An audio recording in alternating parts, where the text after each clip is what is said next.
আমরা কিন্তু বেরিয়ে গেছি আর আমরা একটা জায়গায় যাচ্ছি, সেটা হলো সারপ্রাইজ।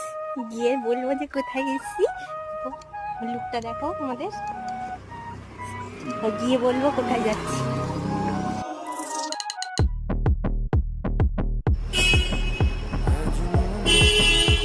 আমরা মুভি দেখে এসেছি এখন, সেটা হচ্ছে বারে মিয়া ছোট মিয়া যে মুভিটা, সেটা আমরা আইনক্সে দেখতে এসেছিলাম। আর এখন আমরা গাড়িতে উঠে যাচ্ছি, সিনেমা দেখতে এসেছিলাম। অনেকদিন পর সিনেমায় আসলাম, আগের মাসে এসেছিলাম, আবার এই মাসে আসলাম। তা বারে মিয়া ছোট মিয়া বইটা বেশ ভালোই সাইজের মুভি ছিল বলে ওর তো খুবই পছন্দ হয়েছে, আর আমার ওই গানগুলো অ্যাক্টিংগুলো খুব পছন্দ হয়েছে, খুব ভালো লেগেছে। যাই হোক, আমাদের সিনেমা দেখা হয়ে গেছে, এখন আমরা বাড়ি থেকে রওনা।